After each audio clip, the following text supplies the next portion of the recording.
Muito bom. Vamos começar os nossos trabalhos. Estou aparecendo na transmissão aí? Fica de olho aí. Estou aparecendo? No cantinho? Ah, então vamos mudar. Vou botar mais para cá aqui, ó. Fábio, fica de olho na transmissão aí. Pronto. Atrapalha vocês ou não? Então, tá bom. Estou aparecendo? Então, boa noite!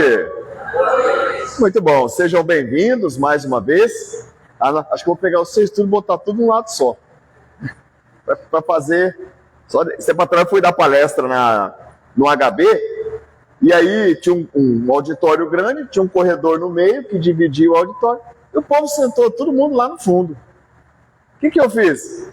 Eu peguei a mesa e fui pro fundo, para ficar do meio para o fundo, para ficar pertinho do pessoal. Então, vamos começar os nossos trabalhos de hoje, vamos começar o nosso bate-papo.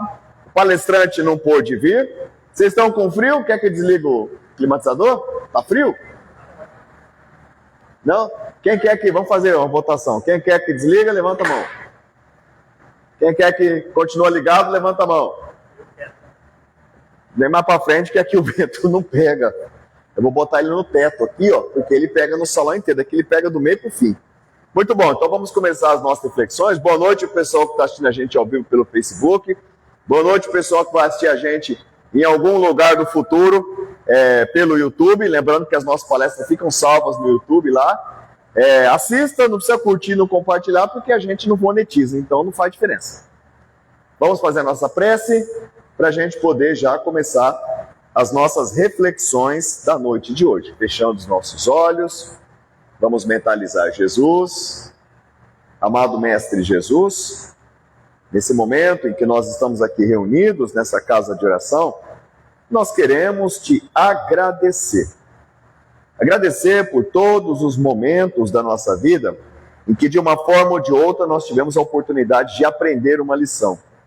Mesmo que essa lição tenha vindo através de duras penas, mas nós queremos agradecer. Agradecemos aos trabalhadores espirituais que trabalharam arduamente para conseguir fazer com que nós estivéssemos aqui hoje. Então nós te pedimos sabedoria, discernimento espiritual, luz e paz, e se for do nosso merecimento e da vontade de Deus, que possamos receber o tratamento, a limpeza espiritual durante a nossa permanência nessa casa de tratamento espiritual. Abençoe os irmãos de casa, que possam receber a luz e a paz durante o nosso bate-papo de hoje. Que assim seja. Muito bom, pessoal. Particularmente, essa passagem que a gente vai trabalhar hoje é uma das passagens mais bonitas da Bíblia. É interessante que durante os 3 anos de caminhada de Jesus aqui na Terra, apesar de ele ter morrido com 33 anos, ele teve a vida pública dele de só 3 anos. Então, dentro desses 3 anos, ele tinha que deixar um ensinamento para mudar a humanidade por muito tempo. Então, 2000 anos depois, as situações que Jesus criou, que envolveram aquelas pessoas, ainda são suficientes para trazer grandes ensinamentos para a gente. Como tudo. Como todas as curas que ele fez, as curas de paralíticos, a ressurreição dos mortos, cura de cegos, a própria pregação, as parábolas que ele nos trouxe, tudo é motivo para nos trazer ensinamentos. Como não dá para em uma hora a gente estudar tudo, a gente vai selecionando pontos, ponto a ponto, aquilo que é importante. Eu tenho rodado as casas espíritas e eu tenho sempre me preocupado em trazer uma abordagem do Evangelho de Jesus, sobre uma ótica espírita, mas principalmente sobre uma ótica de reflexão, reflexiva, para que a presença nossa numa palestra possa nos levar a meditar, a pensar. Em que momento que aquilo que está sendo apresentado se aplica na minha vida? Porque se vocês saírem de casa nessa noite, que não é tão frio nem tão quente, está em transição, e vierem para cá e não saírem pelo menos com motivo para pensar e refletir, então perderam tempo. É esse o objetivo da nossa presença numa casa de oração. Seja lá qual for, seja uma igreja evangélica, igreja católica, um terreiro, um centro espírita, uma mesquita, a gente precisa sair com um ensinamento. Então vamos começar os nossos ensinamentos de hoje. Hoje nós vamos falar de uma passagem muito bonita que está no Evangelho de Marcos. No capítulo 5 do Evangelho de Marcos. A cura da filha de Jairo. Jairo tinha uma filha de 12 anos. E essa menina estava muito doente. Muito doente.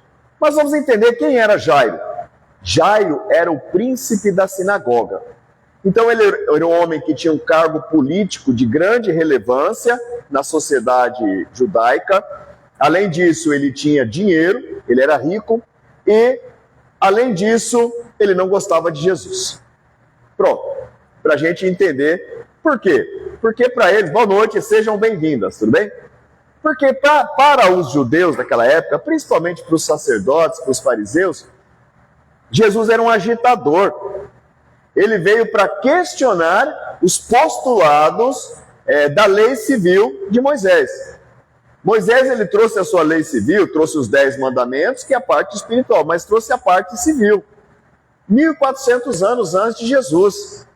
E da mesma forma como o cristianismo foi levado durante foi usado em determinada época para a opressão das pessoas, na época de Jesus, a lei de Moisés, que foi criada para organizar a sociedade dos hebreus quando eles saíram do Egito, ela foi usada na época de Jesus para opressão, para dominação. Então era assim o contexto. Então os fariseus, os religiosos, não gostavam de Jesus. Muitas vezes nós temos várias passagens que mostram que Jesus deixou eles com vergonha. Eles questionavam. Uma das passagens interessantes é no momento em que a mulher pecadora foi ser apedrejada. Não era Maria Madalena, então parem de apedrejar Maria Madalena. Maria Madalena ela é citada na Bíblia como a mulher de quem Jesus libertou os 7 demônios. Era uma médium que estava obsidiada. Não era a pecadora. Então o que os fariseus queriam fazer naquele momento? Eles não podiam matar a mulher. Por quê? Porque o Império Romano proibia a execução da pena de morte nos reinos que eles dominavam. Os fariseus sabiam disso.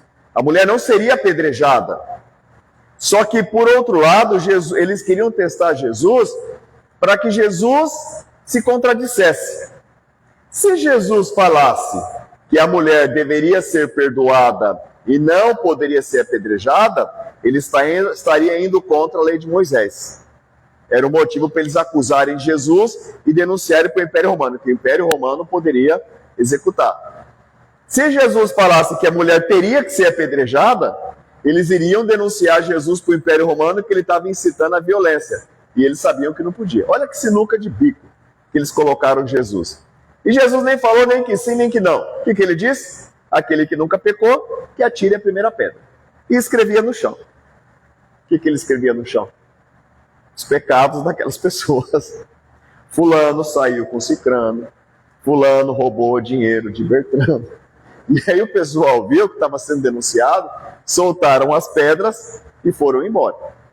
Então a gente pode ver que os fariseus, todo momento eles ficavam querendo colocar Jesus numa situação desagradável, numa saia justa. Então Jairo, ele estava nesse contexto. Só que a filha dele estava doente. O bem mais precioso dele era a filha dele. E ele gastou o que tinha e o que não tinha com médicos. E a filha estava desenganada. Então o primeiro ensinamento que a gente tem dessa história era a descida da arrogância, do orgulho de Jairo. Eis que chegou um chefe das sinagogas, por nome Jairo, e vendo Jesus, prostrou-se aos seus pés. Ele se humilhou. Olha que interessante, muitas vezes, isso aqui já é o primeiro ensinamento para a gente poder refletir. Para e pensa. Bota a mão na cabeça. Por que muitas vezes as coisas não acontecem na nossa vida? A gente não consegue a solução dos problemas, a gente não consegue resultados. Porque às vezes esse resultado depende. Hoje está na moda a palavra ressignificar, né? Não é, Tarcísio? Hoje ressignificar está na moda, né?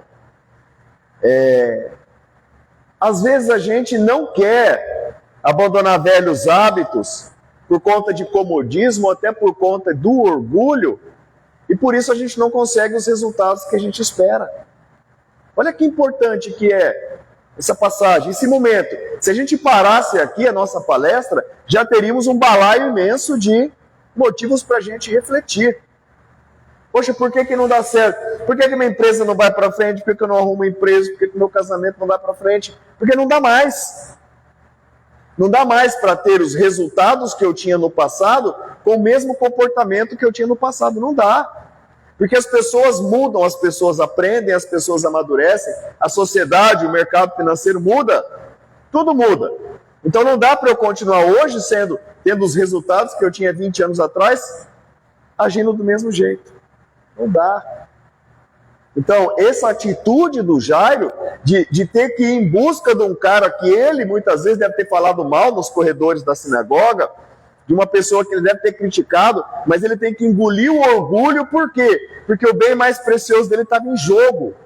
E qual que é o bem mais precioso nosso que está em jogo? Que é necessário que a gente tenha uma reformulação do nosso comportamento, da nossa vida, da nossa atitude mental. Para o Jairo era a filha dele, a vida da filha dele. Por isso que ele foi buscar Jesus. E buscar Jesus também é outra atitude simbólica de muita importância para a gente.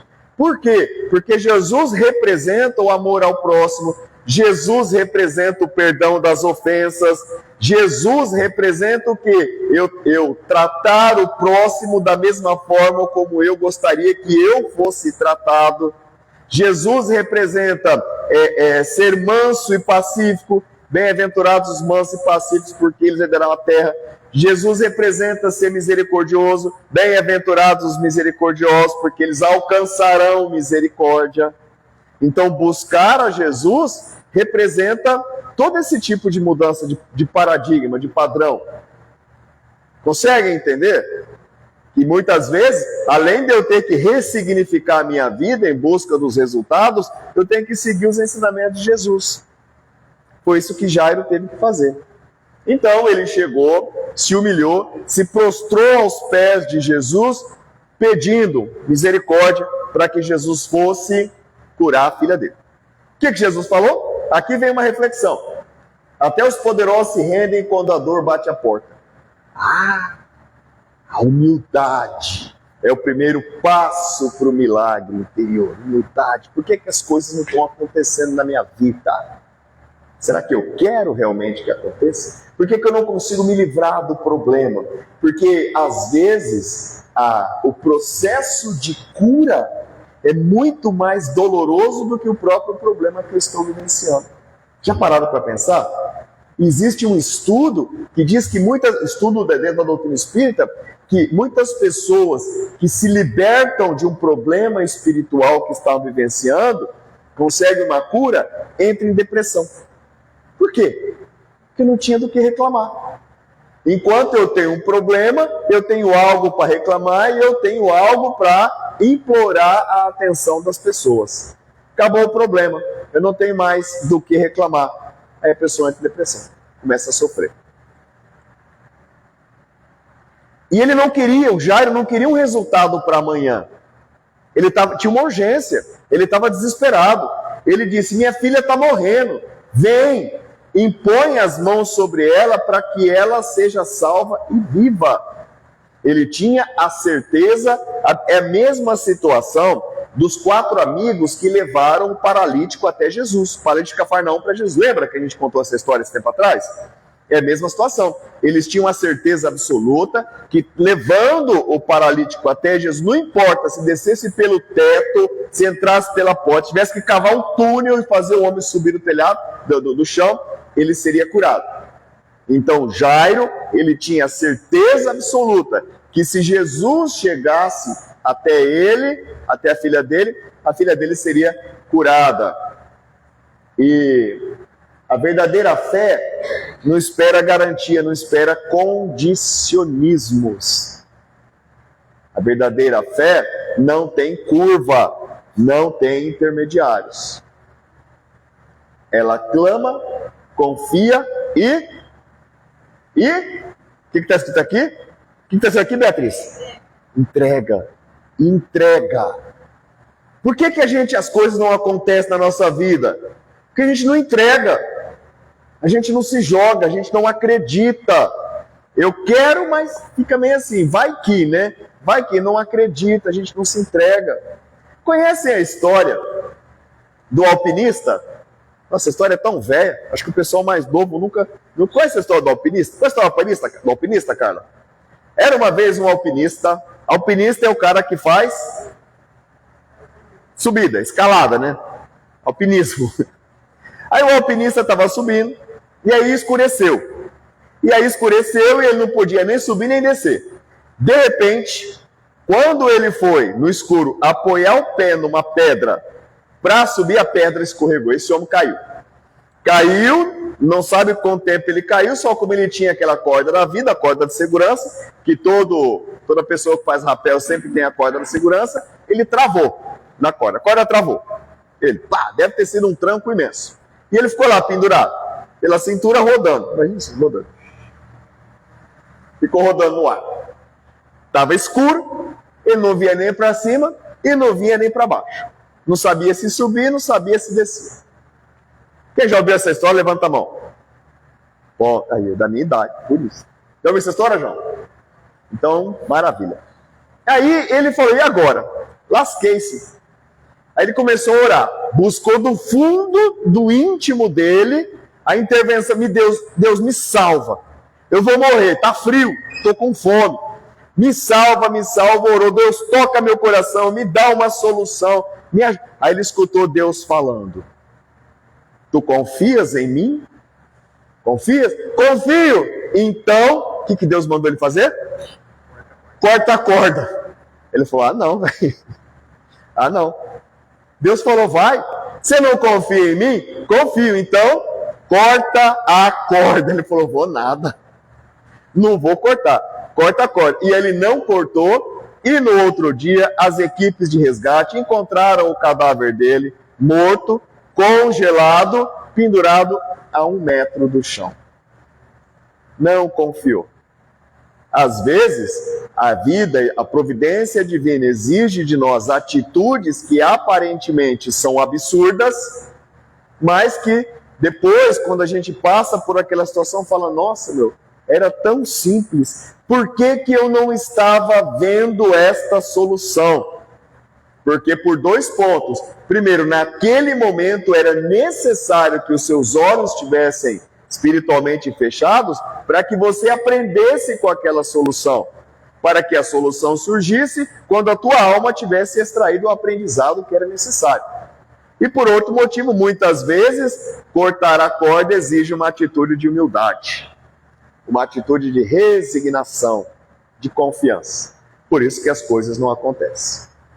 Ele clama, confia e entrega. Vocês querem que eu apague essa luz para ficar mais fácil ou estão enxergando? Tá bom? Tá bom ou não? Muito bom. Aí, velho, Jesus fala, então vamos lá, né? Então vamos, e Jairo, vamos. Jesus foi andando na frente e o Jairo atrás. Vamos lá, meu Deus do céu, minha filha tá doente. Tá indo. O que acontece no caminho? O que aconteceu no caminho? O homem estava desesperado, a menina estava morrendo, a menina de 12 anos estava morrendo, estava desesperado, e Jesus andando, levantou a barra da saia para não pisar na saia, e estava andando, tal, e Jairo indo atrás, e aquela multidão, aquele monte de gente curiosa indo atrás, tal. Por quê? Porque o príncipe da... Imagina a fofocaiada que não deve ter sido. O príncipe da sinagoga está andando com Jesus, o carpinteiro humilde. Fofocaiado. E estava indo, de repente, o que acontece? A mulher com hemorragia. Lembra? Lembra dessa passagem? Jesus estava andando, aquela multidão, Jairo andando atrás dele, de repente Jesus para. Opa! Alguém me tocou. Aí os discípulos falaram, claro que alguém te tocou, tem uma multidão te empurrando. Ele falou, não, eu senti que saiu uma força de mim, saiu virtude, saiu uma energia de mim. Era a mulher que, ouvindo falar de Jesus, veio atrás. É interessante essa passagem, que também é um grande ensinamento, porque ela tinha hemorragia. Ela sangrava sangue pelo órgão genital, ou seja, ela menstruava. Por quanto tempo? 12 anos. Coincidentemente, a mesma idade da filha de Jairo. E naquela época, a mulher menstruada era considerada imunda, ela não podia sair de casa.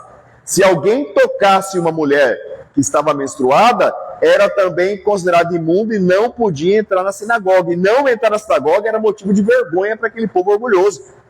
Então a mulher fazia 12 anos, reclusa, gastou o que tinha e o que não tinha para pagar os médicos, para poder curar, não conseguiu curar, estava pobre, estava doente, e ela ouviu falar de Jesus, ela foi atrás também com a certeza de que se ela tocasse, porque ela sabia que ela não podia chamar a atenção, senão ela seria apedrejada.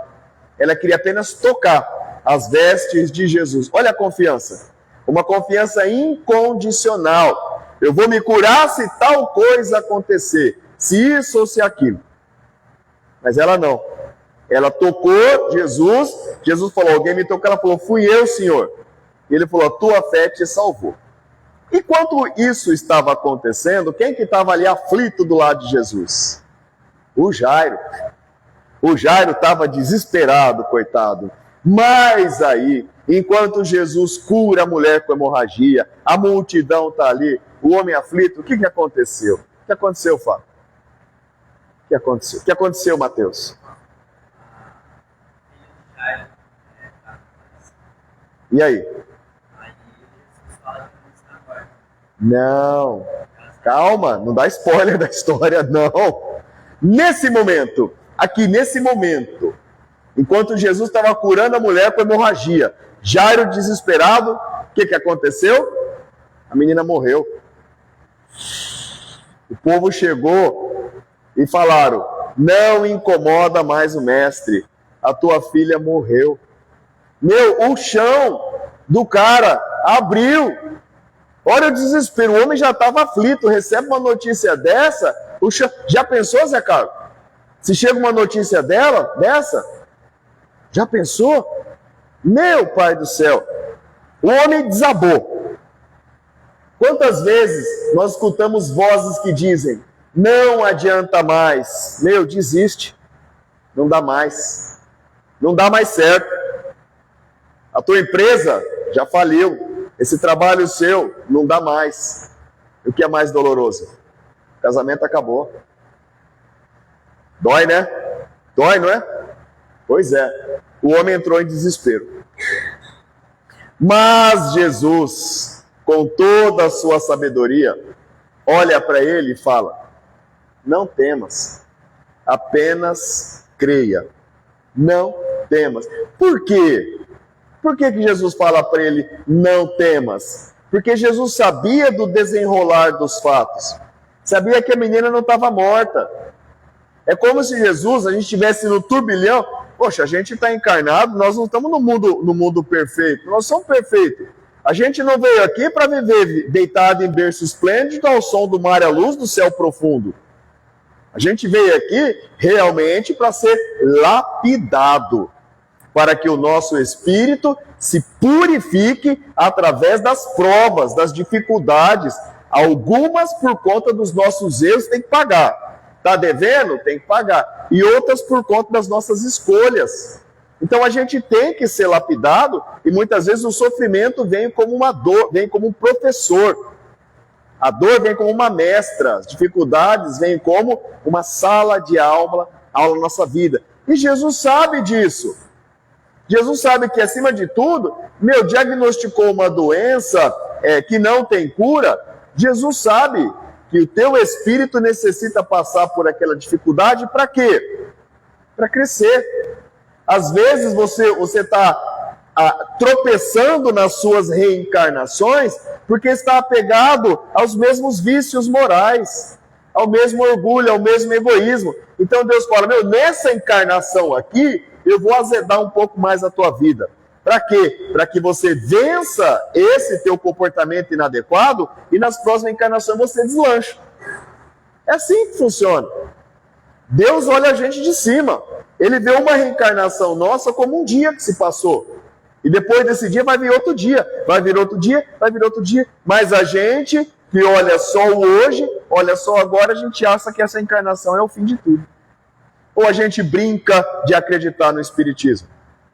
Basicamente, é isso que a doutrina espírita explica pra gente.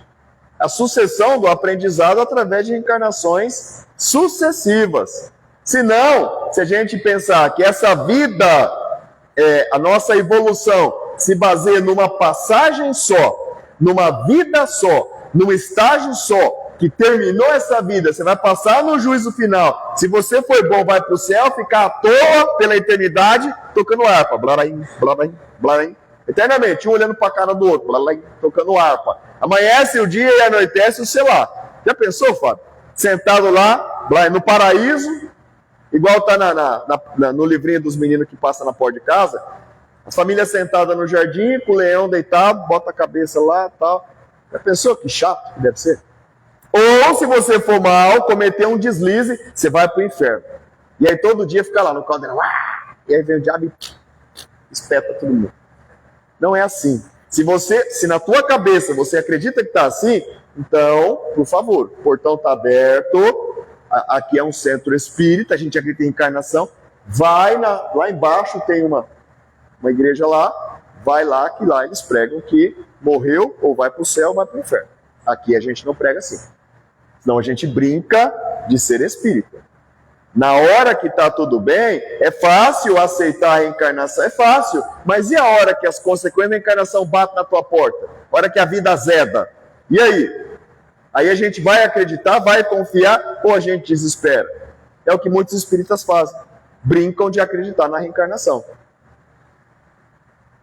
Não creia. Não tema, apenas creia. Foi o que Jesus falou. Tá no meio do turbilhão, tá difícil a vida, tá azeda a vida. Para, reflita. Eu não sei o que fazer, então não faz nada, meu. Apenas mantenha-se vivo, não tome nenhuma atitude radical. Não tenha lucidez nesse momento para ver, tomar uma atitude, mensurar os riscos, então não faz nada. Confie em Deus. Esse turbilhão vai passar. Esse processo de aprendizado vai passar e você vai amadurecer. Hoje, você enfrentaria as mesmas dificuldades de 20 anos atrás com muito mais facilidade. Da mesma forma que daqui a 20 anos, não sei se a gente chega lá, daqui a 20 anos, a gente vai enfrentar as dificuldades que a gente vivencia hoje com muito mais facilidade. Não é, João? Mas tem que ser assim, se não for assim, pelo amor de Deus. Esse é o convite de Jesus todos os dias. Substituir o medo pela confiança. Fé é manter os olhos no Cristo, mesmo quando tudo parece perdido. E o que é manter os olhos no Cristo? É fazer o que o Cristo ensinou. Misericordioso, manso e pacífico, perdão das ofensas. É assim. Então, falaram que a filha do Jairo morreu. O homem desabou. Jesus falou, não temas, apenas creia e vamos lá. E continuou. Aí, o que aconteceu? Quando chegou lá, Jesus chegou na porta e falou assim, ela não morreu, ela apenas dorme. O que o povo começou a fazer? Dar risada de Jesus. Tá brincando, né? A gente viu, parou de bater o coração dele, morreu. Bom, aqui, Jesus ele traz um ensinamento, cara, muito importante. Pega essa ideia. Mateus, pega essa ideia. Vai, Gabriela, pega essa ideia. Jesus, o que ele fez? Ele pediu para todas aquelas pessoas que zombaram dele, para botar tudo para fora. Mas Jesus não era misericordioso? Era. Então o que ele quer ensinar? Ele não disse que a gente tem que acolher todo mundo, amar os nossos inimigos? Ele diz. Então o que significa isso aqui? Significa que nós não devemos cultivar ódio contra ninguém, beleza? Você não deve desejar o mal contra ninguém, beleza? Não pode se vingar. Mas ele permite que nós façamos uma seleção das pessoas que compartilham da nossa intimidade. Aquelas pessoas tóxicas, no Evangelho tem um capítulo que fala isso aí. Se alguém te ofendeu, beleza, você perdoa, você não cultiva vingança, mas não dá para exigir que você mantenha o mesmo nível de intimidade que tinha aquela pessoa, porque você sabe que se você dá brecha, a pessoa vai te ofender de novo. Vai ficar sofrendo? Então, Jesus, ao colocar essas pessoas zombeteiras para fora, ele mostra para a gente uma informação muito importante, que nós temos sim o direito de colocar para fora da nossa intimidade as pessoas que são tóxicas. Eu vou começar uma nova faculdade. Para quê? Você não tem a faculdade? Para quê? Você não vai exercer? Eu vou abrir uma empresa. Não vai dar certo. O que você vai fazer? Vai vender Espetinho na praça, tanta gente vende. Não, mas o meu espetinho é mais gostoso. Não, mas não faz isso não. Olha aí as pessoas querendo derrubar. Ah, eu arrumei um namorado novo. Ah, ó, fiquei sabendo que esse cara não presta, larga dele. Arrumei uma namorada nova. Ó, essa mulher já é separada do marido, não vira. Olha aí quantas pessoas. Deixa o cara lá e se der certo, beleza. Se não der certo, aprendeu. Não é? Não é, Rose? Deixa tentar. Vamos colocar um pouco de motivação na vida das pessoas. É óbvio que se você... Vocês conhecem a história do passarinho e da pedra? Contei essa história lá no Maria de Nazaré, lá no Santo Antônio, quase que interromperam a palestra e me colocaram para fora. Mas eu vou contar para vocês também. Era uma vez um sábio que estava andando pelo mato e ele viu um passarinho. Conhece essa história, João? Essa você conhece. Viu um passarinho tentando levantar uma pedra. Já contei essa, né, Patrícia? Não? Nossa, preciso renovar minha história. Ele viu um passarinho tentando levantar uma pedra, mas a pedra era demasiadamente pesada pelas forças do passarinho. Então o passarinho estava lá esbaforido, batendo asa, cansado, tentando levantar a pedra nem se mexia. Aí o sábio, o palpiteiro, chegou no passarinho e disse: ó, pequeno pássaro, não estás vendo que esta pedra é demasiadamente pesada para as tuas forças? Por que não tentas, então, movimentar uma outra pedra menor, mais leve? Sabe, ele era culto, né? Mais leve, dentro das tuas forças. O passarinho parou, puxou um lenço, enxugou suor, olhou para o sábio e disse assim: cuida da tua vida, não pedi tua opinião. E aí, uma boa lição. E o sábio entendeu para sempre que, se você está vendo uma pessoa em dificuldade, tentando fazer uma prova numa situação que está difícil, ou você vai lá e ajuda, ou você não dá palpite. O sábio não poderia falar assim: ô, onde você quer que pegue a pedra? Pega a pedra. Quer que ponha onde? Aqui? Tá bom aqui? Mais para direita? Tá bom aqui? Beleza, valeu, tamo junto. Não é? Mas não dá palpite. Quantas vezes, João? Quantas vezes, é caro? As pessoas não dão palpite. Vê que você está tentando, você está batendo cabeça para tentar resolver uma situação, e o que mais vem na tua vida é o quê? Palpite. E palpite errado. Diz o ditado que se palpite fosse bom, se conselho fosse bom, seria vendido, né? Ou a pessoa dá, você conhece alguma estratégia que vai facilitar a vida da pessoa, ó, faz desse jeito que vai ser melhor. Vai lá e faz. Se não, não mexe. Essa é a história do sábio. Então, voltando para a história de Jairo, quando Jesus pediu para colocar essas pessoas para fora, ele estava tirando, dando aval para a gente tirar do nosso... É óbvio que se essa pessoa que você tira do convívio, se precisar de você e você puder ajudar, você vai ajudar. Do portão para fora. Não é? Nós temos... A minha casa, muita gente reclama que vem em casa e eu não chamo a pessoa para entrar na minha casa. A minha casa é o meu reduto. A minha casa é o meu castelo. Não é qualquer pessoa que eu vou colocar dentro da minha casa. Uma certa feita, logo que eu mudei, eu moro aqui do lado, para quem não sabe, viu? Moro aqui do lado. Certa vez, um camarada chegou em casa e falou assim: ô, você nunca me chamou para entrar na tua casa? Deixa eu ver tua casa. Tá bom, vamos lá. Fiquei sem graça, vamos lá. Aí o cara entrou e falou assim: nossa, meu, que cor legal, nossa, que... O cara ficou, nossa, assim, falei, pronto, azedou. Quando ele foi embora, o que eu fiz? Eu defumei minha casa inteira.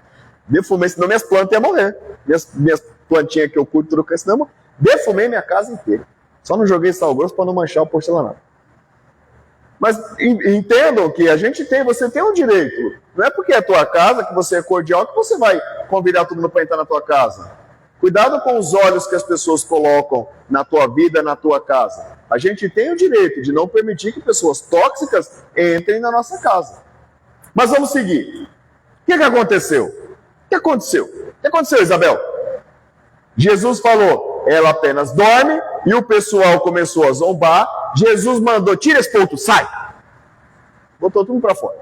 Ficou somente a Jairo, a mãe da menina, e 2 dos discípulos que estavam com ele, os 2 que ele mais confiava, que sabia que naquele momento poderiam ajudá-lo com bons fluidos para poder trazer a menina de volta à vida. Aí, isso aqui é a parte mais linda. Jesus chegou no quarto, a menina estava deitada no leito de morte, mortinha da Silva. O que Jesus disse? Ele poderia dizer, igual ele disse para Lázaro: Lázaro! Lázaro, o quê? Sai daí! Lázaro, tá bom! E saiu. Podia falar isso aí, né? Mas ele não fez, ele simplesmente não falou. Ele chegou na beira do leito, ele segurou na mão da menina e disse em hebraico.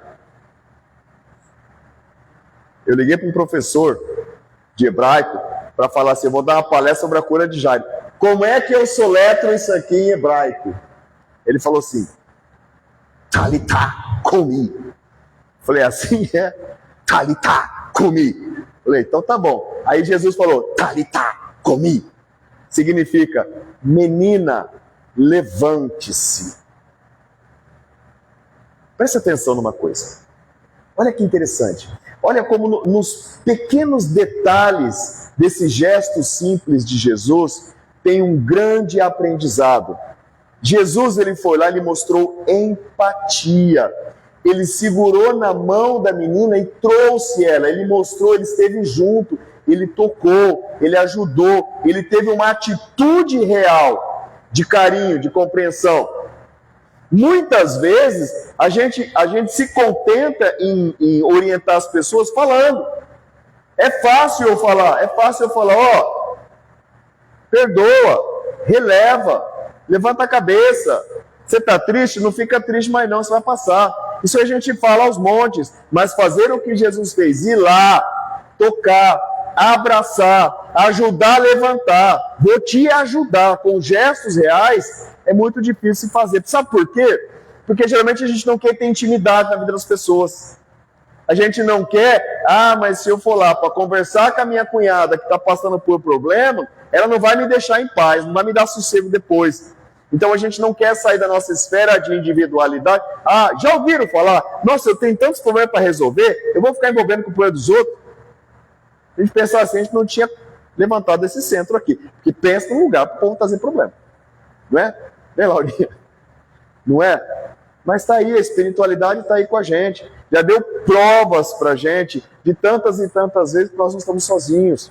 Jesus sabia que ele não estava sozinho. Jesus sabia que a menina não estava morta. O que ela precisava apenas? Uma motivação. Então ele disse, Talitá cumi. Levanta, menina. Outra coisa que é interessante. Vamos focar na situação da menina. Jesus disse que ela não morreu. Ela apenas dormia. Beleza? Estava dormindo, só que os pais dela estavam extremamente desesperados. Preocupados, não é? Não está preocupado? Traz pra gente. Dormir significa muitas vezes estagnar. Muitas vezes, pela minha teimosia, pela minha falta de coragem de mudar, eu fico estagnado, como se eu estivesse dormindo. Só que nesse processo de dormir, mesmo que eu não perceba, as pessoas que estão no meu convívio estão sofrendo. Quantas vezes, pela nossa falta de coragem de mudar, a gente não faz as pessoas que estão do lado de casa sofrerem também? Não é? Mas eu vou ficar dormindo, eu não quero mudar. São os Gabrielão da vida. Lembra dos Gabrielão da vida? Lembra da Gabriela? Eu nasci assim, eu cresci assim, vou morrer assim. Gabriela, lembra? Então tem muita gente que é as Gabriela da vida. Não muda. Eu nasci assim, a pessoa é arrogante. Tem até uma passagem no Evangelho segundo o Espiritismo que o indivíduo fala, aqui na minha casa eu mando e eu sou obedecido, mas é detestado. Então o indivíduo, ele é teimoso, tem aquela mesma atitude, trata a família como se fosse bicho e depois reclama quando fica velho, os filhos cada um caça o rumo, ele é abandonado no asilo. Quem semeou vai colher, não é? Às vezes, é muito interessante, uma vez, há muito tempo atrás, eu lembro que uma senhora, ela veio no centro espírita para pedir ajuda para o casamento do filho dela. O filho dela estava infeliz porque a esposa era um traste. Era como se fosse a encarnação do mal na vida do cara.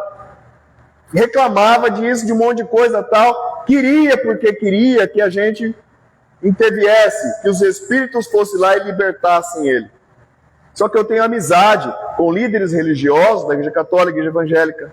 A moça estava fazendo novena para pedir que Deus libertasse o casamento dela da influência tóxica da sogra.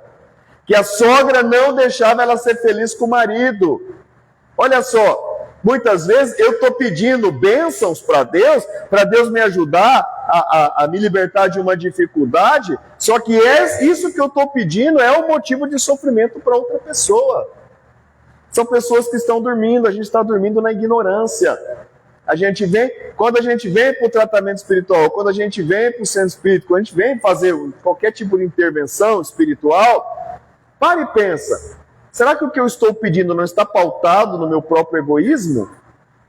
Será que o que eu estou pedindo não vai agravar mais ainda o sofrimento? Será que eu não estou dormindo na ignorância? E esse meu ato de dormir não está fazendo as pessoas que me amam e que têm que me tolerar sofrerem? Como a filha de Jairo, dormindo, ela estava fazendo os pais sofrerem? Não é um motivo para reflexão? Não é, Amanda, para a gente parar e pensar? Não é, Públia? Para a gente parar e pensar? No silêncio da intimidade, Jesus desperta o que parecia morto. Sonhos, fé, dignidade, vida. Talita, talita, cumi. É o chamado divino, a renovação espiritual. Quando a menina acordou, todo mundo ficou feliz. E aí aconteceu o milagre. E logo a menina se levantou e andava, e todos ficaram grandemente admirados. Quando a gente acorda, quando a gente sai da dormência, da ignorância, da teimosia, do egoísmo exacerbado, da vaidade, do individualismo, quando a gente sai, quando a gente começa a pensar nas pessoas que estão ao nosso redor, é como se a gente tivesse sido ressuscitado. O Espiritismo nos ensina que a morte não é o fim, e que a fé pode ser o caminho para a nossa ressurreição. Amém? Pegou a letra? Pegou a ideia? Muito bom.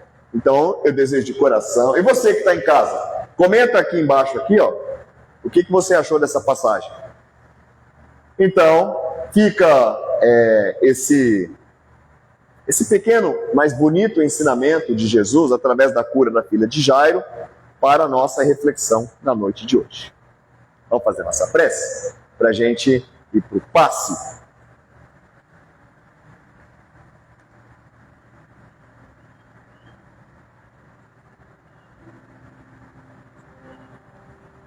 Amado Mestre Jesus, nesse momento de reflexão tão importante de nossas vidas, a gente coloca, Senhor Jesus, à prova tudo aquilo que nós passamos, todas as dificuldades, todas as vezes em que nós aparentemente estávamos dormindo no meio da tempestade. Nesse momento, Jesus, nós queremos pedir por todas as pessoas da nossa família, do nosso trabalho, que foram prejudicadas pela nossa ignorância, pelo nosso egoísmo. Quantas pessoas nós fizemos sofrer ao longo dessa vida, Senhor. Então nós queremos te pedir, Mestre, que passou, não podemos voltar atrás, mas que daqui para frente a gente possa renovar, a gente possa fazer um exercício de reflexão sobre a nossa vida, sobre o nosso comportamento, sobre os nossos vícios morais. E nós pedimos coragem e força para que a gente possa aplicar na nossa vida, na nossa personalidade, as atitudes tão necessárias para a nossa mudança, para a nossa renovação. Nós queremos te agradecer pelo teu carinho, Jesus, pelo teu cuidado em nos trazer ensinamentos tão preciosos pelo teu Evangelho. E nós queremos agradecer também os nossos protetores espirituais, os nossos anjos da guarda, que conhecendo os nossos defeitos, nunca nos desamparam, estão sempre insistentemente trabalhando para a nossa mudança. Abençoe as pessoas que aqui estão, abençoe os irmãos que estão em casa nos assistindo pela internet, abençoe a nossa família, o nosso local de trabalho, que nesse momento as vibrações geradas por essa prece façam com que caiam chuvas de bênçãos, de boas vibrações na nossa casa, no nosso trabalho. Obrigado, Jesus, por esta oportunidade de reflexão. Que a tua luz nos acompanhe, hoje, amanhã e sempre. Que assim seja, graças a Deus.